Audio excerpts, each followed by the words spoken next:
Yeah, absolutely. Hi, Dave Dickinson here. We started this company with the mentality of we don't want customers to ever be satisfied. Now, that sounds a little odd. We want you to be delighted. And I don't think that's a word that we use in our culture enough anymore. I liken it to this. When I want to be satisfied, I might go make a sandwich. When I want to be delighted, I go to a fine steakhouse. Both do their job, if you will, of filling my belly. But I don't want things to be at a satisfactory level that you're just satisfied. So if you're not absolutely delighted with anything you ever paid for at Bankers Client Consulting, you let us know and you tell us what you think it's worth. If nothing, pay nothing. If you think it's worth half the price, you pay that. I've never had a problem. We've had 2 of these in my 25 years of owning the company. And in both cases, both clients paid us more than I thought they should. So take advantage of that, if you will, but I guarantee you we'll stand behind that we want you to be absolutely delighted in everything. So no risk. There you go. All right.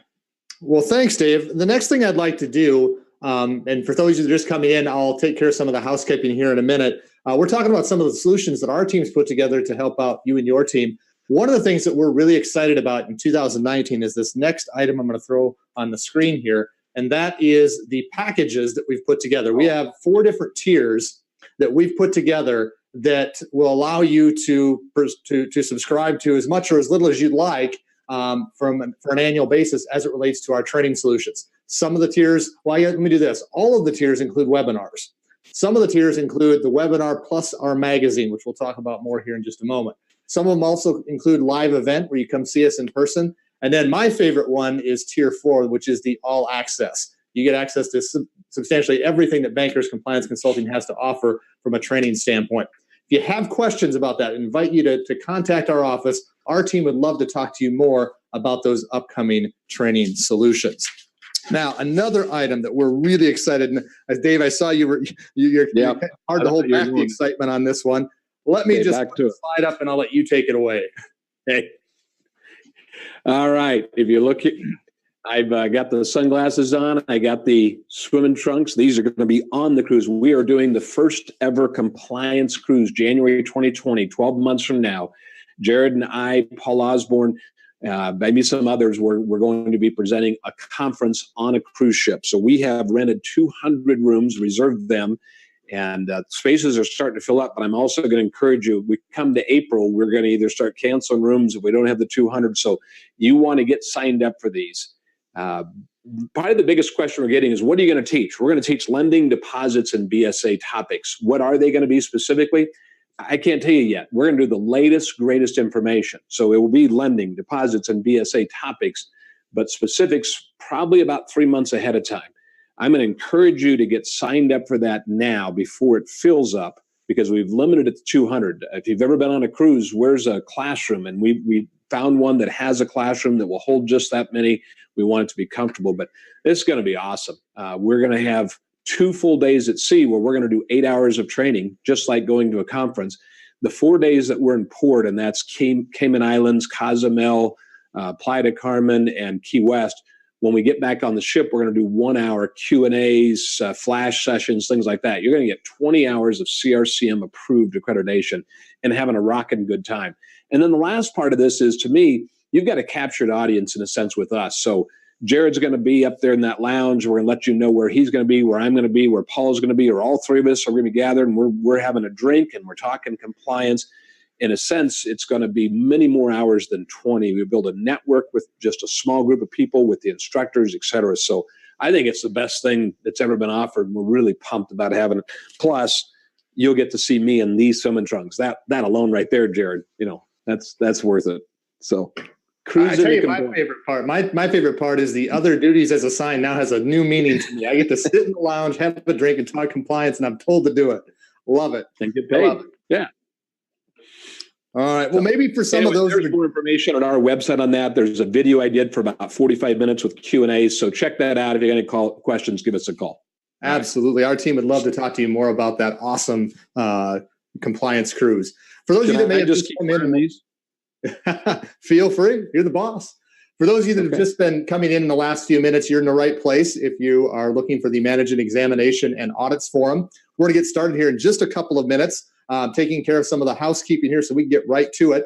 If you haven't already done so, there are materials for today's program. There's a short outline that if you haven't already downloaded and printed it out or saved electronically, what you can do is go to the chat icon in the Zoom control panel. Our team is going to have placed a link there that you can download, click on, and it'll take you to the outline so you can follow along as Dave and I go through the examination and audits forum today. So again, the chat Jared, icon. Yes.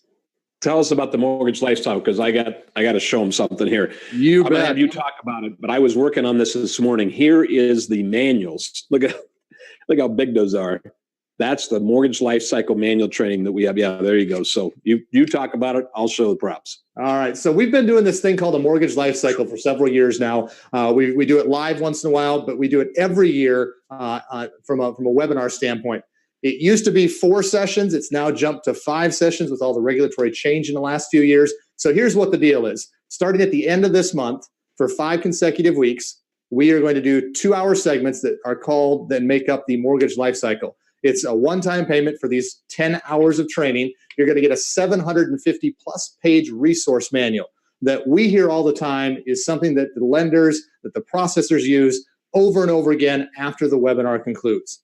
We have a tentative schedule that we've already published that you can bring different people to different segments. There's I want to say like a 14 to 15 page outline. You get to ask questions. Every question you submit during the program, we put a written response to.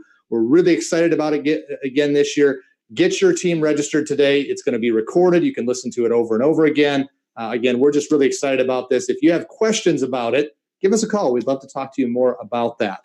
With that, Dave, I'm going to take us back to the top of the hour. Yeah. All right. At the top of the program. I just got to correct something. You mentioned a 14-page outline, the 14 to 15-page table of contents. That's what it is. I'm sorry. Yes. Yep. Yeah. Yep. All right. Let's do it.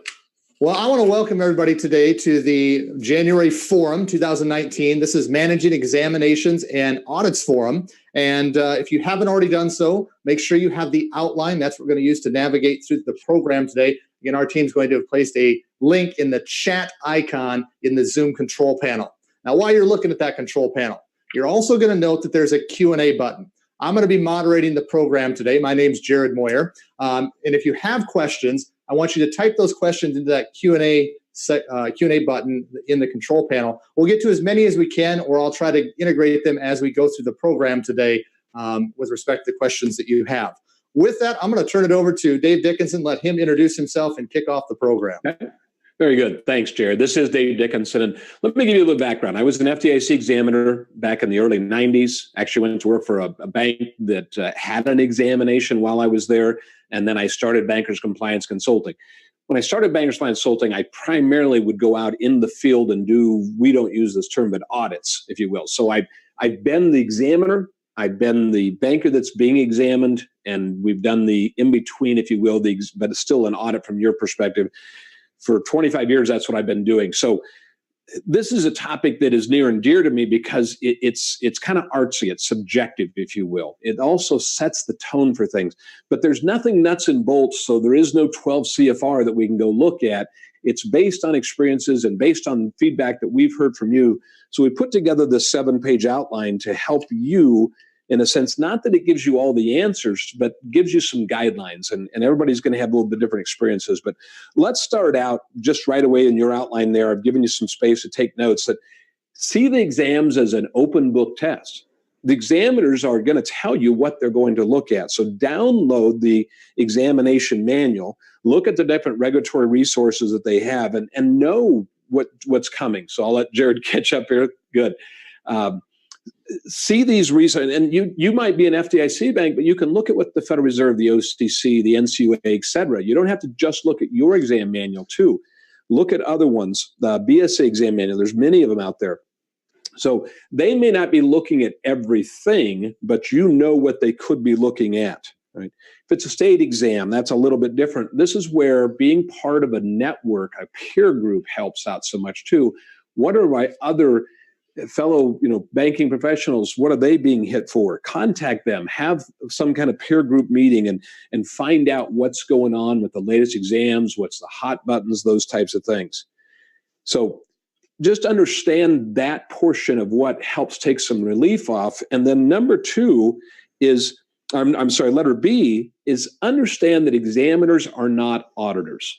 Right? So many times when I was an examiner, the banks that we went into would say something like, well, you didn't tell us that last time, or you didn't look at that last time.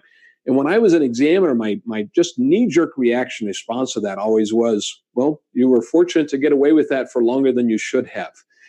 That's not their responsibility to make sure that you know everything, that you're doing everything right. So never, ever, never allow anybody to ever say that too. Advise your people, we'll come back to that. Just because they didn't cite something last time doesn't mean that it's correct. So that works both ways. And other times we'll come in institutions, or maybe you're talking to someone and they'll say, well, they've never cited us for that. That doesn't make it okay. It's either right or it's wrong. The examiners are not your audit program. Compliance management systems require that you have an independent audit that isn't really the examiners. The examiners are coming in to make sure that you have that going on. That's your responsibility, in other words. All right. Another thing that's not written in there, I want to give you some notes, is you want to review your previous examination reports and be looking to make sure that you've cleaned up those things. So, Jared, I tell you what, why don't you talk more about this here if you can? And I know you've got stuff that you want to go into. Yeah, you bet. You mentioned the reviewing your previous exams. That's where I always started. When I worked for two different banks prior to coming to Bankers Compliance Consulting, went through several exams because one of the banks I worked at was a multi-bank holding company. And step number one, even though it should be an ongoing, I know, Dave, you're gonna end with this, but I'll give you just a tease here, was we always started with the last time they were here. And we went through and we said, all right, what did they find? And what did we say we were going to do about whatever it was that they had identified as findings, whether it was a violation or a recommendation? And then make sure you followed through with the actions. And Dave will talk more about that a little bit later, but that's a great place to make sure you've got your ducks in a row. Another thing I had is make sure you know what's hot with respect to your regulator. And what I'm getting at there is the FDIC. They have certain things that are hot on their book.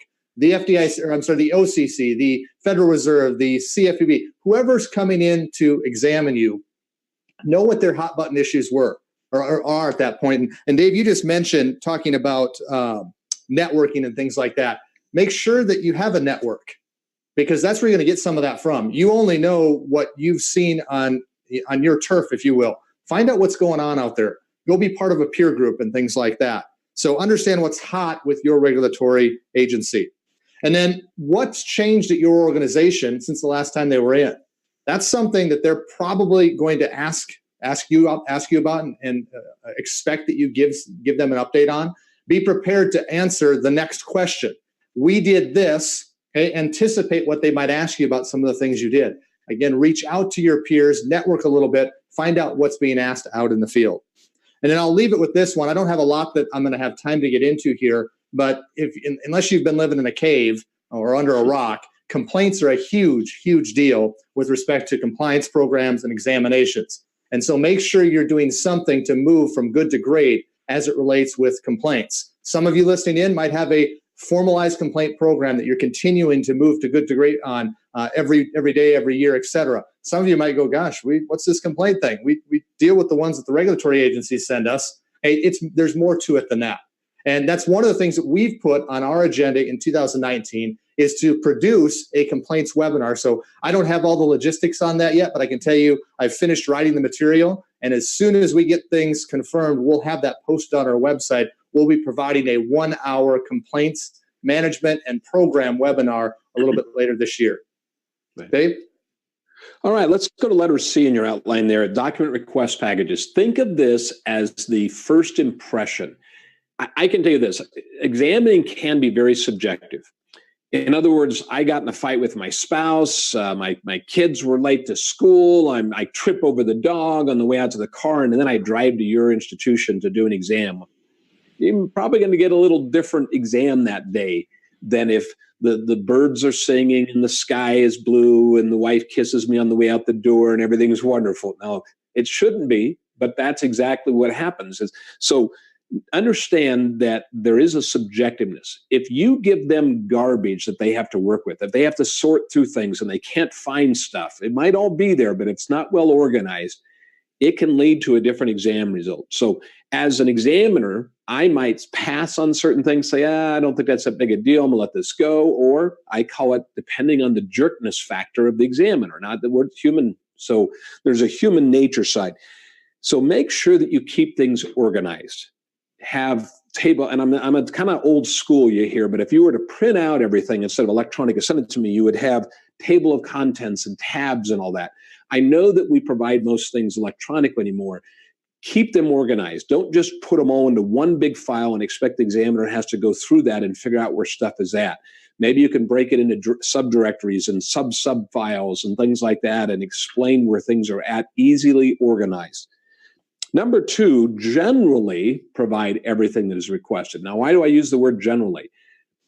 Doc request lists are a one size fits all, and that's not fair. So if they say we want to see all of the CTR for the last year, and you go, oh my gosh, that'd be 3,000 of them. It's okay to dialogue with the examiner and say, are you realizing that what you're asking for here is a lot, or this is a big burden for us, or could I give you this percentage of them or these months of them? It's okay to have some dialogue with them. Explain why you can't provide things. Explain, negotiate with them, if you will, is what I'm trying to say. And I want you to realize that we're going to have a tone throughout this entire hour that you're managing your exam. That's right. They're not in charge. You're in charge. It's your institution. You don't technically even have to let them in. Now, I'll come back to that story. That would be the wrong answer. But they really don't have a legal right to force themselves in. What they have is, we'll just shut you down then. And in a sense, they win. But you can manage the exam, so you can negotiate things with that and understand that, if it's risk-based, can we give you this information? Or, hey, we just audited that. Can I show you this here? And that would save us some time and save you some time and things like that. The examiners, the Fed especially, talks about having risk-based exams where they're going to try to look at certain things just based on risk. Maybe by dialoguing with them, you can let them know that certain things are lower risk and higher risk, and a lot of times we can alleviate stuff. I mentioned in C3 there of keeping things organized, and I think I've talked through that. That would be old school, but I want you to think about the old school way of tabs and sticky notes and stuff like that when you're electronically providing this stuff to them. So ironically, just 30 minutes ago, 40 minutes ago now, I had a client that called me and said, hey, we're having the FDIC in, and we need a list of everything that you guys looked at when we came in and did a review. Well, we don't keep stuff anymore because of information security reasons. So this brings up is you need to make sure that you always keep everything, or a notation of everything that you provide to the examiners. You want to make sure that you can say, this is what I gave them, here's the name of the files, etc. So that way you have, no, I did give that to you, or maybe it was lost or something like that. But you have a list of everything provided to them. And then the last thing I'm going to tell you too is when you get this examination request list, it's okay to divide that up. I know this may be more of it depends on the institution, small or large, but sometimes the compliance officer thinks they have to get all this stuff together. It's better to disseminate that out to the people in your institution, to different experts, and let them pull that data. And compliance officers, you be seen as the conduit, if you will, of information. So you're gathering information back in and feeding that onto the examiners. The examiners are asking for stuff. You're sending that out to your team. So divide things up, but keep good records, hold people accountable to times of when that is. So Jared, there was actually a question that came that I already looked at. I think I'm going to go ahead and go to this because I think it fits right now. And this person said, we have an exam coming up shortly. The examiners gave us a list of questions that they want to discuss about the bank's compliance management system. And they want this questionnaire completed before they come in. But senior management is saying, we're too busy and we'll just talk to them when they get here. What you don't want to do is ignore this. Okay? So you can say to the examiners, we'll talk about that when you get here. Or can we talk about those things when you get here? Our management team is really busy and they're saying they'd be happy to answer your questions, but it's a burden today or next week or whatever. Can we delay that? That would be much better than just blowing them off, because what that says is, hey, the examiner's asked and you didn't respond. Make sure you respond to everything. And that kind of goes back to C2 in your outline there, is if something doesn't seem appropriate, seems too much of a burden, doesn't seem right, dialogue. It's okay. It's our right to go back and forth with them. So, Jared, do you have anything you want to talk about in this section here? I had a couple of things. You mentioned risk a little bit earlier, and you've been keeping it kind of big picture. I'm going to go just a tish deeper here. When it comes to document request packages and the questionnaires that you get, absolutely fill out everything. But I'm going to add another thing. Some questionnaires probably include this, but in case it doesn't, risk assessments, whether it's your BSA AML risk assessment, your compliance risk assessment. And remember, none of those are required by regulation. The only required risk assessment is in the FACT Act, and that's kind of a minor deal. But when it comes to your bank's risk assessments, make sure that you dot the I's and cross the T's. We had a lengthy discussion. We do a thing called the Monthly Connection. It's an online peer group that we lead. Anybody can sign up for it. It's a subscription. If you want to learn more about it, give us a call. But we had about a 20-minute discussion about this last Friday. And there's a lot that can be explained and a lot of time that can be saved when you put together a risk assessment that you dot the I's, you cross the T's on. What it does is it helps the examiners with those risk-based exams. It also helps them in the idea that it's a springboard. They decide, what they're going to look at, how deep they're going to look at something based on the risk that you perceive to your organization. Now, again, if they don't believe you, if they don't think you've done a great job, then that risk assessment isn't as effective. But if you put the time in to dot the I's and cross the T's on those risk assessments, even though they may not be required by the regulation, they will save you time in the long run. And so make sure you make those an important part of the document request package, even if it's not something they ask for. Yeah, absolutely. Funny, Kevin, thank you. He just wrote in and said, kind of hit on what I said and what you said. He says, keeping track of everything provided. We just had a Federal Reserve exam. We see the draft copy of the outbrief report, and they said we didn't have a fair lending risk assessment. We provided it to them. And we knew that because we had a copy of it. So we said, hey, look on this drive, and here's the file name and here's the date. And in our exit, the discussion was about a couple of recommendation additions to the risk assessment, not that we didn't have a risk assessment. So perfect example there of keeping track of things. The examiners, they've come in, they have just a stack of stuff they got to look through, keeping it organized for them. You manage them. You keep copies of them.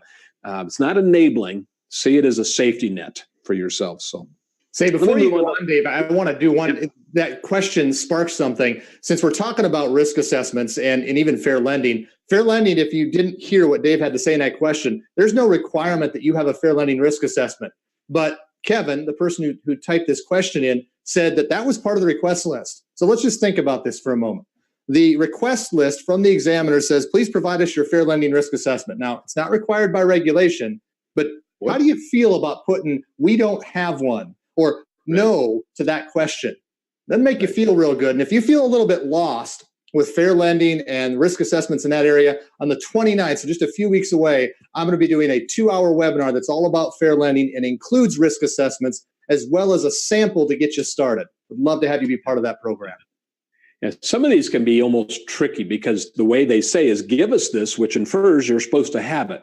Is that a requirement? And so do you go create one real fast? And we often have clients that will run their request list by us before they send it back in to the examiners, because how you answer certain questions might be painting yourself into a corner, especially the fair lending stuff. Like tell us about your use of cross guarantees and things like that. You want to be very careful how you answer some of those questions. So let's go to letter D, and it has to do with preparing your bank personnel. You want to let them know there's an exam coming. Here's what they're going to be looking at, et cetera. Prepare them for interviews. Now, I have a horror story. When I was an examiner, we went into a bank, and it was adverse from the very beginning. Bank president really didn't want us there. So he said, I want everybody in the lobby. And it was after 3:30. And he said, nobody talks to the examiners without me present. Wow. I mean, and the EIC of the exam team said, okay, it's your bank. We can do that. But we're not going to be here for a week or 2 weeks. We're going to be here now for a month or 2 months, because every time we want to talk to a teller, new accounts person, et cetera, we've got to schedule a time with you. Is that the way you really want to play this? We can play it that way, but it's going to, it's like just a negative tone. I often hear banks say, though, we want 2 people on our team to be with the examiners. That's not a bad idea. but that it has to be the compliance officer, it has to be the bank president or whatever. I mean, it just really almost becomes ridiculous. And you're setting a tone that you're trying to be defensive, that says, we want to be very careful here that we don't, you don't misquote us type of thing. There's a reason for that. I get it. Have always maybe two people. If somebody then, let's just say I'm a teller, I can explain to the teller that if an examiner starts to ask you a question, you can say, I would like to have my supervisor here when I answer these questions. That's okay. Or can we schedule a time for me to answer these questions so I can be prepared? Things like that. That's fine. Anyway, so make sure that they're ready. But on the other hand, they should be. They're supposed to be being asked questions about how they do their job, and they should know those things. So let's go to letter E on the kickoff meeting. And I think this is one of the best things that you can do that sets the tone and allows you to manage exams, is that you have this kickoff meeting where you get to tell your story, what you've been working on, what struggles you're having, new products, things like that. Jared and I were just talking about this yesterday a little bit. And Jared, I know you added something about what's changed in your organization since the last exam. That's something that you can bring up in the kickoff meeting. I've got a laundry list of things there that you can see, but key people, how to get a hold of them, tours of the bank, who's going to be gone, when they're going to be gone, all those kind of things, but also get from them. Who are they? What are they looking at? What areas of responsibilities? When do they plan to exit? And what are they all doing? So all of this just sets a good tone that says we're partnering with you. Doesn't mean we like to have exams, but we know it's a necessary thing that's going to happen. And so we want this to be proactive. We want to establish a healthy culture. We want to partner with the examiners, if you will. They got a job to do. You got a job to do. Let's make it as friendly and healthy as possible.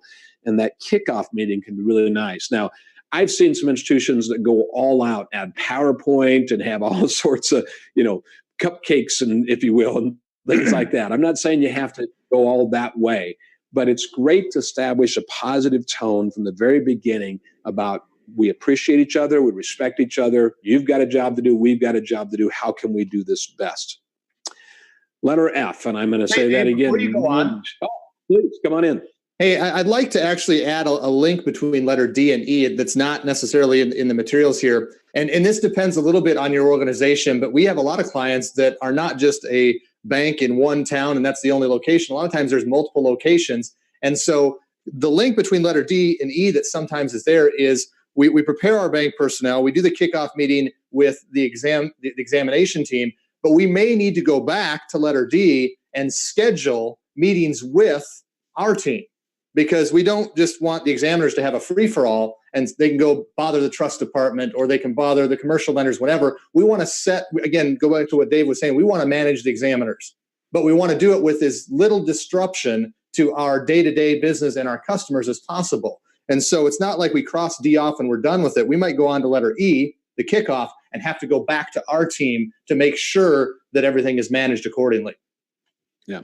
Yep. Yeah. Very good.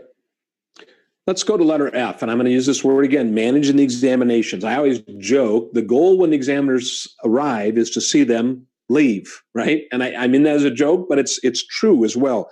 So you want to find out what you can do to expedite this. Now, let's get outside of the exam for just a minute. That means how you keep files organized. Do you want them looking through the entire file to try to find the 7 compliance documents they're looking for? No, put them all in one place. So electronically, think about it in a physical sense. When I go to this page, there's all the compliance stuff. Here's all the flood stuff. Here's all the HMDA stuff. Same thing electronically. Where can they get in and get out of files the easiest? Versus they have to slip through every page of a loan file to find this thing. And now they're looking at comments that some loan officer made that maybe, that little fair lending issue there possibly. And it's aggravating. They're making them trip over their dog and fight with their spouse, if you will. You're making it I'm trying to draw the analogy of making it as smooth as possible. So managing the exam is use them as a resource as well. You want to make sure they're getting all the information they're supposed to get. You can also pick their brains. Now, I had a very wise compliance officer say to me one time, when I get down to number 5, they're about stopping in a couple times a day. Look, you don't want to spend all day with the examiners. You don't want examiners spending all day with you. You both have things to do. He said, I would always stop in about 10 minutes before their lunchtime, 10 minutes before they leave at the end of the day. Because there's no way they're going to stay there till 6 o'clock probably talking to you. But if you stop in at 10 till 5, or maybe they're leaving at 4:30, you can find out, how's it going today? Are you getting the things you need? Did you get this that I had someone so send to you? What are you finding? You can do that in 10 to 15 minute spurts. So if you don't see them at the end of the day, stop in first thing tomorrow. But right before lunch, right before end of day, stop in and just check in with them. See it as a check-in meeting. Don't pester them, no. I can remember many times as an examiner where the banker just hung out with us. And, we want to talk about you right now, so please leave. It's kind of what you wanted to say, and you can't really say that. But making sure that they're getting everything they need. Again, you're the conduit of information as the compliance officer, being proactive, being responsive to the things that they're requesting, et cetera, and getting their questions answered. And I've already seen a couple of the comments that people are making about examiners asking for things and stuff like that. You want to make sure that you either tell them, I'm sorry, we can't give that to you. We won't give that to you, at least at that. Or we're going to get it to you, but that's a little bit difficult to obtain, or so-and-so's got that. I'll have that person get those things. Communicate with them. I'm going to move down to number 6 in letter F about being honest but not sinking your ship. One of the worst things that people can do, and it's a real natural thing with some compliance officers, whereas you've been telling your people they have to do something and they're not doing it. So the examiners come in, and if the compliance officer says, oh, make sure that you look at this file because I've been telling them they have to do it, and it would help if you'll tell them. That way I know you can tell them that I'm right. That's sinking your ship. Don't ever do that. But if they ask you questions, you should be ethical and honest about it. So you can answer questions, but don't shoot holes in your own ship. I always say all boats rise and fall with the tide, if you think about it that way. Disagreements. Okay? You have to understand that examining isn't easy. It can be subjective. It can be adversarial sometimes. They may have recommendations, but you don't have to necessarily take those recommendations. So if you disagree with them, just understand it's your institution, not theirs. They can have opinions, and I'd love to hear their opinions, but that doesn't mean that I have to do it that way. So there's a couple ways I want to draw attention to. 7C is avoid confrontation. You don't have to accept everything from what they're saying. Don't get angry about everything. So if they're telling you, we don't like how you're doing something like that, is this a violation or is it a recommendation is what you're trying to figure out? And letter D, and Jared, I'll tell the story. Avoid getting emotional, right? It shouldn't be personal. I can tell you in my early days, I was a consultant. We had a bank that was just being pounded ridiculously on a bunch of stupid stuff.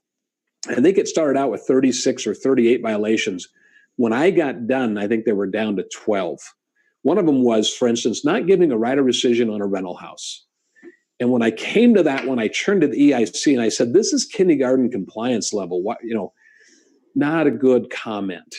So I was so hopping mad. I was trying to defend this bank and they were being beat up pretty tough, but that didn't help is what I'm trying to get at. So you don't need to make those kind of comments. Let's be professional. Now that I'm older and grayer, I'll tell you, I probably wouldn't do that. But anyway, avoid confrontational types of things like that. Letter E in 7 there of asking them to quantify things. Again, is this a recommendation or is it truly wrong? Is it a suggestion, a how you'd like to see it, or is it really how we have to do it? Now, understand that examiners can give you things that sometimes, though, that is a good idea. I've never thought of doing that. And I'm kind of blending this and letter G, the recommendation stuff together. We'll come back to this again. So letter 8, or number 8, if you get something that you feel like just isn't right, and I bet if you've been in this very long, some examiner told you A, then another examiner tells you B, and they are mutually exclusive. There's no way you could have this. So show me where it says that in the regulation. Now, you're challenging them, but there's a real tactful way to do that. What I would do, and I had a banker do this to me, was, I appreciate you bringing that to my attention. Can you show me where that's at? I must have missed that. Maybe it's an FIL, maybe it's an FAQ, maybe it's a commentary. I want to make a copy of that so I can research it, so I can show it to the rest of my people. Happened to be that I was wrong as an examiner. I went in the back room, I'm trying to find it, and I can't. And so obviously this challenge to prove it to me worked really well. And I had to go back and eat crow, if you will, for that. So if you think that they're wrong, just say, I'm glad you brought this to our attention. Can you show me where that's at? Because I want to look that up and dig deeper. If they can't provide it to you, that's probably something they made up. Let's go to letter G. Go on. Yes. I want to go back to 7E for a minute. The comment about asking them to quantify their suggested recommendations. There are a lot of compliance officers that when they go through an exam, they want no violations, they want no ink whatsoever. And I get the violations part, but remember, you're not going to be perfect. We'll set that aside for a moment. Let's talk about recommendations and suggestions, especially if we're talking about a BSA AML examination, but I think it could carry over to any exam. If you don't get something from the examiners to take your program from good to great, remember, you're paying for these exams, your bank is. Okay? They see a lot of different ways to do the same things that your bank is trying to do. Okay? Those examiners should give you some tips to move from good to great. You may not like some of them. You certainly don't have to respond to every one of them and say you're going to do it, but you should be getting something out of this examination other than they're just spending time in your bank. And that's how you know when you get a good review and somebody that actually cares about your bank. Right. Yeah, you can almost see it as a consultation, because think about this. They're in different banks every week or month, depending on the size of banks. One of the beauties we have at Bankers Consulting is we're in hundreds of banks. And so we don't just tell people when they're doing something wrong. We might say, you're doing this fine, but if you did it this way, we think it would save you money. Or here's a path of least resistance. And those are things that examiners don't have to give you. So that's what I'm getting at. Are they telling you to do something because they think it's a better, a druther is what I call it. Is it a druther or is it a requirement? And that really then leads number 8 there. If they're recommending things and this is where you feel like, all right, I'm not sure if this is a requirement or if it's a citation, ask them to clarify. Is this something we have to do, or is this something you're recommending? If they're saying you have to do it and you still disagree, you can say, please put that in writing in your report, because then I can take it to senior management, to the board, et cetera. What that does is puts a bright line test here that says, okay, no, you really have to do this. It will show up in the report. If the examiner's just giving you their personal opinion of how they like things, it won't make the report, because that goes through a review process, et cetera, and the review examiners will kick those things out most of the time. So if they put the recommendations in writing to you, it's really a strong recommendation. In other words, you probably need to be doing this. If they, at that point, if you ask them for that and they go, oh, I'm just trying to give you some suggestions, great. Keep in mind, again, they see lots of different ways to do things. It's nice to have those. You don't want to shut that down. You want that consultation, if you will, but it is your bank. You don't have to do it the way they want you to do it. You don't have to accept every recommendation, is what I'm getting at. So you get to decide. If they do put something in writing and you still disagree with it, what I'm listing out there in G1 is you accept or don't, but you need to document why you're not going to do that then. Again, it is your bank. Now, if it's a citation, that's kind of what Jared was saying. I was going to bring it up here was, you understand that you're not trying to eliminate, you're trying to mitigate, especially when it comes to BSA. But let's just talk about other things. To be perfect probably isn't the goal. It might be your goal, but I would bet it's not your board's goal. Your board probably doesn't want reimbursements. They don't want public relations issues. They don't want fair lending things, but that we have some violations of this and that are nitpicking. They're probably okay with it. So pick your battles. You don't have to argue every single thing. And I don't know, maybe that's just something I give with old, but you need to decide, is that a hill worth dying on? And you know what, maybe you're right and they're wrong, but it's such a tiny little thing. There's going to be no big deal. Sometimes it's just best to let those go. That's a judgment call and depends on the situation. If you look at 2B, if you do have disagreements, you can always appeal to the examiner. Probably have done that. Go to the examiner in charge. Maybe you've done that. You can then ask to talk to the field office supervisors, things like that. And that starts to get more formal. And if we start to go down that road, here's the appeal process, regional office, ombudsman, those types of things. Understand that those get expensive in the sense of time and emotions. Because I can tell you that if you're appealing and fighting and stuff like that all the time, and the examiners feel like they're right, you might be digging a hole deeper that you're going to win this battle and lose the war. So those are always tough. Now, on the other hand, doesn't mean you should lay down and die. If you feel like this is a big deal and it is a hill worth dying on, then you should be able to disagree, and there's a channel for that, and that's what those are. So, Jared, do you want to add anything to those things? I mean, think back to your days of appealing, or we pushed back a lot, but never went so far as the ombudsman, the appeal, thing like that. We just had some very strong management places I worked at, and you've got to be careful with that. That can be a double-edged sword. Right.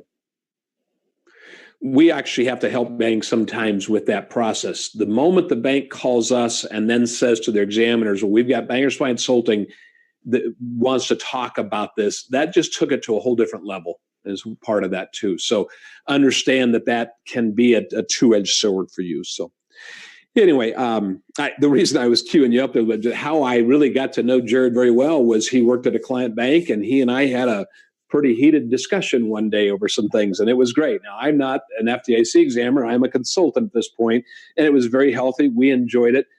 We scared the heck out of a few people on his team, I think. We were passionately debating some things. So it depends on your relationship with the auditors, the examiners that you're talking about as well. So let's move over to letter H. So the exam's done. You need to have a party, and I mean that. This is a lot of work. You've got people that want to know, and I think it's sad when I've had senior management tell me we don't disseminate the results of our exams for confidentiality reasons.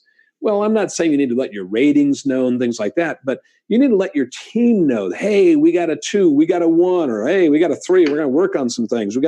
It's okay to get to the lowest level. People need that feedback so that they can find a judgment stick, if you will, of where they're at, how they're doing. And if they're responsible for things, they need to know. If they're doing a great job, they need to know. So I'm very much in the camp of disseminating to the lowest levels the results of any exams that you have, independent audits, external, internal, etc. Obviously, H3, make sure that you're correcting any criticisms and violations, address all these things. And what you want to do is disseminate these to the people that are performing these things and say, here's something that was cited, here's something that was discussed, here's something that was brought up. I need you to respond in writing how this is going to get fixed, what we're going to do, what we learned from it. It might be, yeah, we know that, and it just didn't happen correctly. Sometimes things don't go well. But why did this occur? What do they understand? How are we going to prevent it again in the future? And then all that needs to funnel back up to the compliance officer or a committee or some point, depending on your size and personnel, that we're going to consolidate all of those responses together, and we can provide that then to senior management, to the board of directors. We just had this exam. Here's what they found. Here's what we're doing about it. Now, you have to hold people accountable for these things. Give them deadlines. Make sure that they respond by that deadline, or put them down, and you might go in front of your board and say, we had an exam 3 months ago. Here's what they found. Here's all the information summarizing what we're doing about it. But I've got some people that haven't responded. And again, I'm not tattletelling is the point. It's you're saying I've delegated these things out and I'm not getting these responses from so-and-so. I probably should go to senior management first, but you can just be the conduit of information, just a reporting type of person here. So number 7, I want you to put a star beside there, and don't just let the examination sit on the table somewhere or in a drawer. You need to periodically review it to make sure that things do not get repeated, that the systems that we fixed have been implemented, that things are going smoother.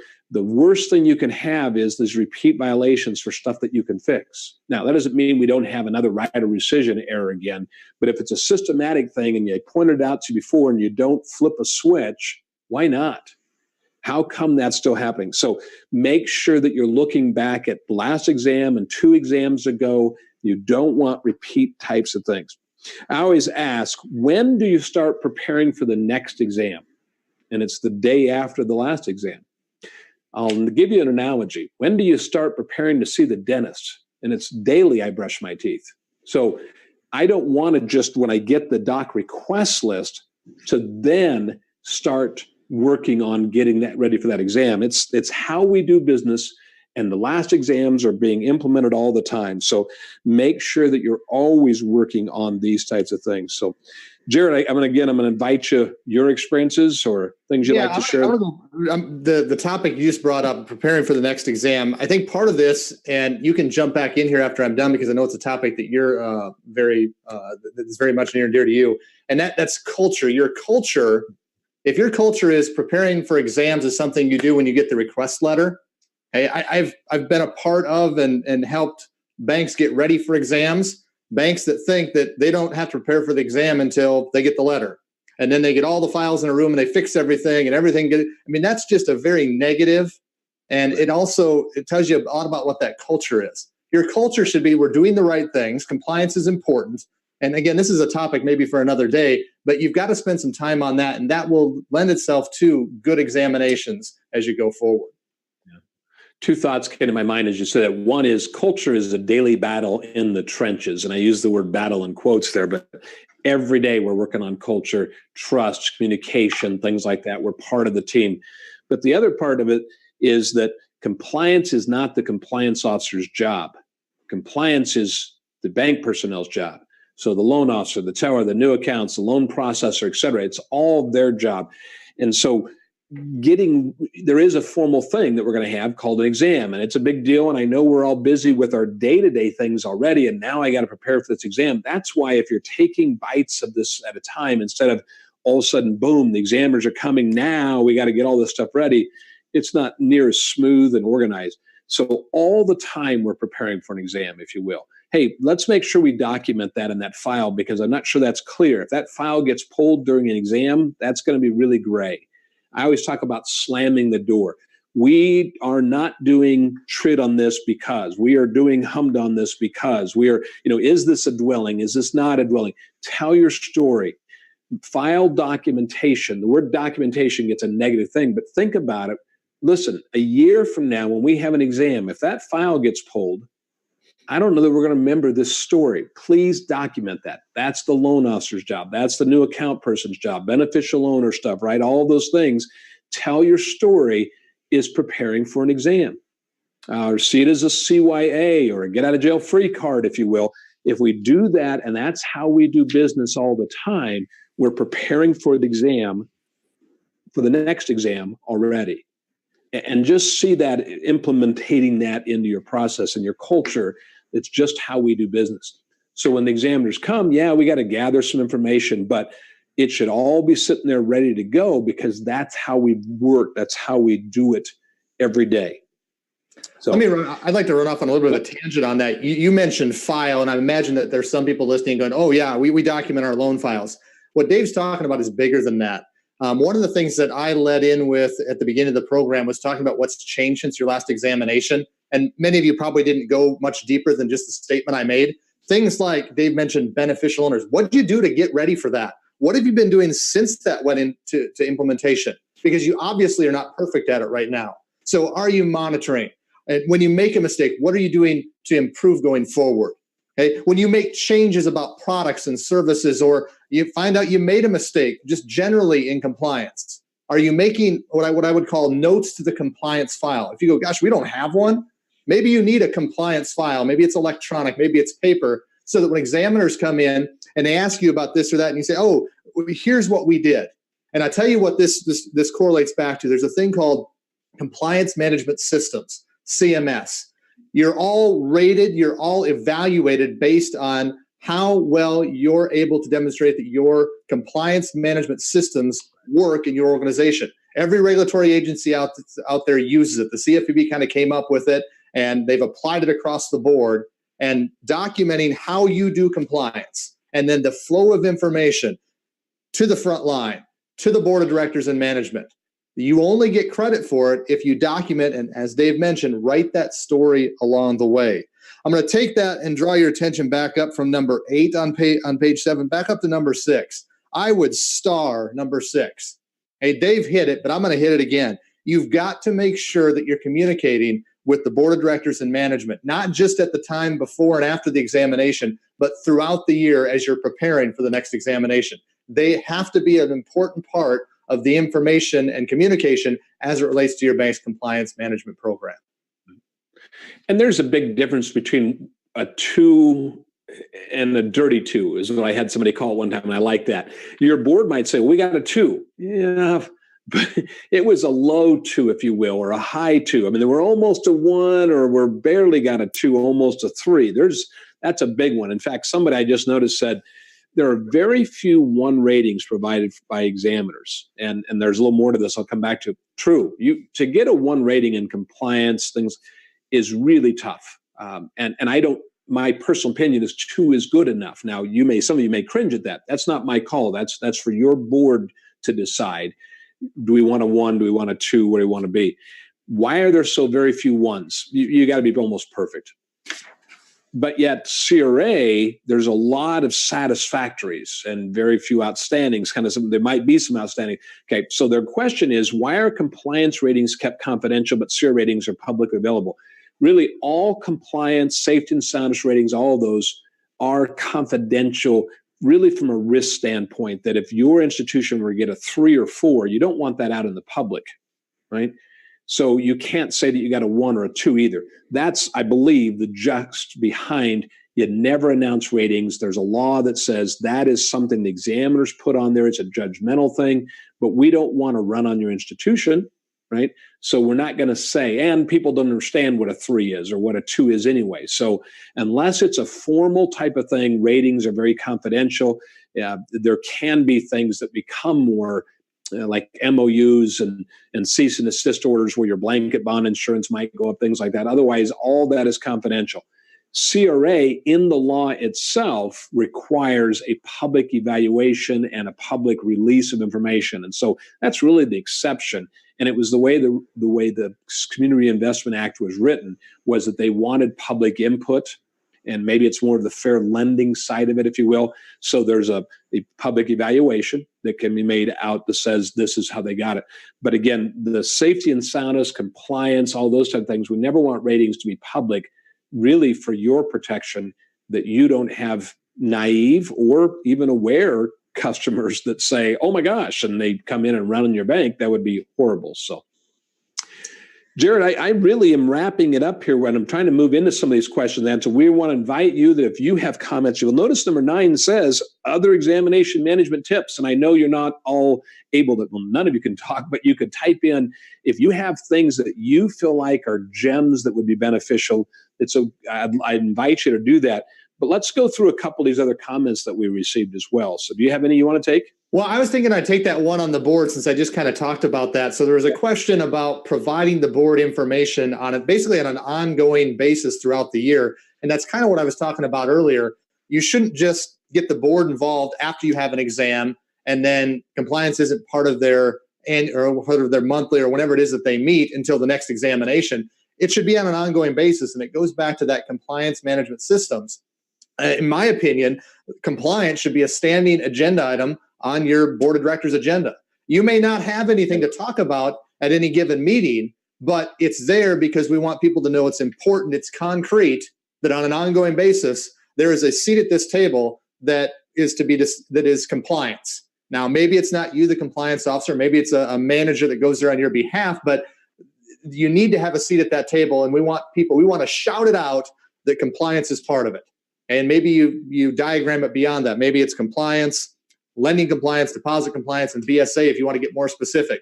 The more details you can provide, okay, the better off you're going to be from a compliance management system standpoint and being able to demonstrate that you are taking this seriously and it's important to your organization. Yeah. Brent just told us, always hang on to your most recent pre-exam questionnaire since a lot of the questions are repeated in every exam. Absolutely true. And you answered last year's electronically, you can copy and paste and ditto that, if you will. You want to make sure your answers are still valid, but why reinvent the wheel if your answers have not actually changed? Good tip, Brent. I like that. That's very true. Save you a lot of time. Lets the examiners know, that you're answering these things instead of just putting down same as last year. They may have to look that up. So Well, it's quite likely too that there's probably some new person on the exam team that is charged with the responsibility of comparing your old one to your new one to see what's changed. Like I said, know what's changed at your organization. Spend time on that. All right, Jefferson just brought up a good thing that I want to get into. What's our opinion on maintaining ongoing dialogue with regulators in between examinations? Absolutely. Don't just see the examination as they have to come in, we have to tolerate them, they have to, no, we want to partner with them, as I mentioned earlier. So periodically call them up. Hey, what's going on? What are you seeing? How are banks handling it? Or we're facing this challenge. How do other institutions handle this? Do you have any advice for me? Do you have any resources you can point me to? See them as a resource. And I tell you what, that will just help you so much better. I can't name names here, but there is a local FDIC examiner that at the local peer group that we started numerous years ago, I was speaking at, they were talking about how this examiner was just so helpful to them and oftentimes would point them to resources that they didn't know about. And this one banker said, when he walks in, I feel like giving him a hug. And I thought, he needs to hear that. I can't say names right now probably with that, but I thought, isn't that cool that there's that kind of relationship between the banker and the regulator? It doesn't have to be adversarial. And if yours is, do what you can to change that. You can't take them out to lunch, but you can say, can we meet for lunch? And you both buy your own lunch and, meet with them regularly. If you belong to a peer group, have them come and speak. And again, they see lots of different ways to do things. It's tough being an examiner. It's like nobody loves you kind of thing, and that shouldn't have to be that way. It is in some places. So yes, absolutely. Ongoing dialogue all year long in between exams is a great way to do that. So Jared, I'm going to flip it on you. The last question that Cindy just brought up was, all right, you talked about the good relationship and just touched a little bit on the bad. What happens if they've left your bank, the examination team, and you can't get them to follow up with you, whether it's a one person or the team itself? What if that dialogue isn't happening? Are you taking that or am I? I actually was posing it to you. I think you have the right to try to, to go back to them. And if necessary, do you go to the EIC? Do you go to the field office supervisor? It kind of depends on, okay, so let me quantify this a little bit or qualify this. They won't respond to questions. They're not your auditors and they're not your consultants. So what questions are you asking as part of it? If you're saying, I've asked them to help me complete a TRID disclosure, that's not their job. And they might be ignoring that.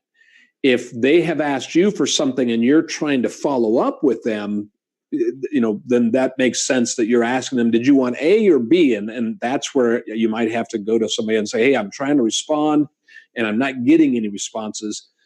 So depends on what you're asking for. They clarified it. It's exam findings, things from the exam they're not getting the follow-up on. Thank you. Okay. So they say they're missing something and like somebody else wrote, no, we gave that to them and we're not hearing back. I guess you just keep pestering and move up the chain if you have to, is my recommendation to that. So I'm going to take the next one if you don't mind. There's a question about compliance peer groups. Where or how do I find one? Because I'm very interested. Well, let me start you off with something that we can help you with right out of the gate here. We have a thing that we do on the second Friday of every month. We call it the Monthly Connection. If you heard me earlier, I was talking about risk assessments early on in the program. We spent 20 minutes on that. Here's the deal. This thing's all about you. It's like any other peer group. You drive it. And so without making this a huge commercial, but if you're looking for a place to start, this one's online. Give us a call. We can talk. We'd love to talk to you more about it. Locally, reach out to your peers and find out what they have, what's available there. If there's not one, start one. We've started a few of them. We've helped people start them. They're a valuable asset to your organization and to your career. Absolutely. Yeah. You have to be involved in some kind of peer group. I agree. It doesn't have to be. Compliance isn't competitive, is what I've always said. So if you're not in a peer group, contact the state banking associations and ask them if there's any peer groups that you can get involved in. If not that, just start calling up banks in the area and saying, can we get together, and get one off the ground that way. So there's probably one, I see somebody just mentioned, the Omaha CPO, and there's other ones like that. So depends on, this is all across the country. So there was another one here. There's so many coming in. I've lost Oh, someone said, here's a tip. We drive the exam team around our communities, the branches, main bank, et cetera, to show them what our customer base is, what it consists of, and there seems to be a benefit when evaluating the CRA data. Absolutely. I think that's a great thing. Show them, here's an area that we've been working on targeting for low to moderate income, things like that, or we're starting this program, or take them around and show them, we've been helping this housing area here develop and things like that. That's great, and that's that proactive dialoguing that you want to have done. So nice deal there. So obviously, you don't want to take them in a broken down car and carbon monoxide coming in. So set it up a nicer car for them. Sorry. We had another tip that came in, and it's backing up some of the board discussion that you and I have had. We had a recent exam, and it did very well due to reviewing several items monthly and reporting these findings to our board of directors. We also kept the board updated on upcoming regulations, and everything keeps moving here. Training provided to the staff and any complaints received. So keeping the board involved in the loop, that absolutely is going to make your program go from good to great and expedite your next exam to some degree. Yeah. Kent, I'm going to ask you to clarify this. I want to know what examiners have between 18 months and 3 years. I'm not following your, are you talking about the experience level of the examiners? Yeah, that's what he responded. I'm not so sure I'm following that though. Yeah, he says, yeah, okay. So I can tell you this. I was a brand new examiner at one time, and I remember sticking my foot in my mouth because I didn't know certain things. And the EIC says, go get this. And I go down and ask for that. And the banker says, what's that? And I go, I don't know, because I just started. You have to understand there's a learning process there. Then there becomes maybe, I'm going to be very stereotypical or extreme, but I know what I'm doing now. And so I'm an expert. And then just like all of us, as we mature, we probably become better. And so it depends on the examiner. I'm not really sure how to answer that, Kent. You need to understand that when examiners come in, that you can train them. You can explain things to them. Try to have a healthy relationship. It shouldn't be that you're the training ground, but it's realize that you're guiding their future and their development and stuff. And again, if we see it that way now, not in an arrogant way, but in a confident way, that we say, let me explain some things to you. Here's how this works. And you may not understand that, because a lot of them have come right out of college, go into being examined, and they don't even realize how things work in institutions. And then they're being asked to examine you. It's a tough on their side of that. So everybody starts somewhere. I was there. I used to call, when I didn't work for Bankers Compliance Consulting, I think I called them about 5 times a day, 5 days a week. Yeah, he did. And then he started calling, and it made me nervous because they were going to be good, hard questions. So someone says, I want our opinion on examiners who suggest more frequent employee training on regs when the bank does not have any meaningful regulatory issues, and there have been no changes in the regs, no new hires. So it goes back to risk assessment, Jared. I'm going to tee up with that one. Yeah, I mean, your risk assessment really should drive your training. Now, if the examiners are in and they don't find anything, that doesn't mean your training is A+ superstar. It could be they didn't find anything, but in interviewing, they found some people that maybe didn't quite know the answers to their questions, or there was some hesitancy. So training isn't something, I'm going to use fair lending or HMDA, any of those regs for an example. If you got people on your team that think training is something you sit down and go through one time, okay, they don't understand how it works. It's not like you go get trained on how to do HMDA or how to do fair lending. You go, yep, I've trained, done for my career. Hey, there are new ways to lie, cheat, steal, do this, do that every day. And so we need to make sure that we stay up to speed. Even though a regulation may not require annual ongoing training, the expectation within your CMS, your compliance management systems, the program that makes up compliance, is that there is ongoing training. And we don't wait for a bad outcome in an exam or in an audit in order to have to provide training. We do proactive training at our organization. Jared, I'm going to try to hit a couple just real quick here. Someone asks about, we have a safety and soundness exam. The examiners are asking for a list of all third parties used since the last exam and the value of their compensation. That seems kind of odd to me. I never heard this, including referral fees paid for loans. Ooh, that sounds like a RESPA Section 8 issue, and it's almost like a baiting question. Is this for Reg Z subsection 36, or are they looking for RESPA Section 8? It sounds to me like a RESPA Section 8 type of thing.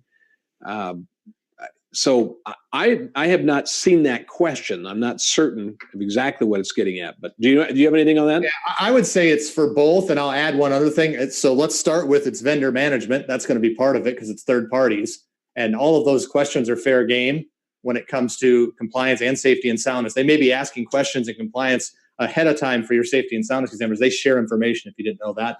And then as far as the compensation goes, that's both a Reg X RESPA thing for Section 8 as well as an originator compensation thing underneath Reg Z. Yeah. And so you've got to make sure that you understand both of those regulations, that they're asking one question really to get them information on multiple things. Right. Last one I think we have time for. We had a recent exam, did very well. I'm sorry, you covered that one, I think. Here we go. This person is Michael saying, is it a best practice to submit to our bank board a synopsis of regulatory developments, new revised regs, monitoring, testing, employee training, et cetera, on an annual basis? That depends on what your board wants. This goes on, Michael mentions a State of the Union, I think is a great thing. Keep it at 50,000 foot. If the board wants to know more, we certainly can give in more details. But Jared mentioned being on the agenda. Maybe you're not at every board meeting, but senior management at board meetings, the compliance needs to be on the agenda every time. And that way, if you have something you need to bring or they have something, you're available. That way you have a time reserved. Very important to me. So how that gets handled, either the State of the Union or we do it monthly, we do it quarterly, we do it. That's really ask your board, how would you like to be updated on these types of things? Those are all good things. I wonder, some of them might say, I don't want to know about every revised reg, every testing, but certainly audits, more serious, brand new regs. I'd like to kind of get a little bit of knowledge. So at least I've heard of HMDA or heard of this or, whatever. And if an examiner starts to ask them questions, at least they're a little bit familiar with it. Those are good things. Depends on what they want. So anyway, with that, Jared, what else you got? I'm ready to close up if you are. I think we got them. I was just looking through the rest of these to see. I appreciate your input too, because as I said at the very beginning, this is a subjective thing. It is that here's exactly what you do, like compliance management systems altogether. It can vary depending on culture, boards, and complexities of all sorts of things, and your examiners. So know that this is a moving target. Here's some tips and tricks. We've helped you think about this in a proactive way. Disseminate this out to your personnel so that they understand that the examiners aren't the wicked that we have to avoid, that we're partnering with them. We want to proactive. We want to maintain relationships with them. And it's part of our job. It's what we have to do. So let's do it in a healthy way. So with that, Jared, next forum. We've timed our examination about what I want to do is tee up the next compliance forum that we're going to be providing. And so on May 30th, and my screen is froze. There we go. There we go. There we go. Our next compliance forum is going to be on May 30th, and we're going to do a compliance Q&A. We do these once a year, and so we want your lending questions, your deposit questions, and your BSA AML questions. It's best if you pre-submit them. I know the last time we did this, we had so many pre-submitted questions that we weren't able to get to any live. So if you want to increase the chances that your question gets answered during the forum, please pre-submit it. We can't promise we'll get to every question, but we will answer as many questions as we can possibly get to in the 1 hour time frame on May 30th. So that should be, if it's not already up on our website, should be up in the next couple of days. Go ahead and get your team registered. It is free. We'd love to have you become part of the next compliance forum. Awesome. Yeah. Well, thanks for joining us today. We appreciate this opportunity to be of service that way. And thanks, Jared. Appreciate it. So give us a call if we can help you out. Let us know how we can serve you in that way. So until next time, thanks so much.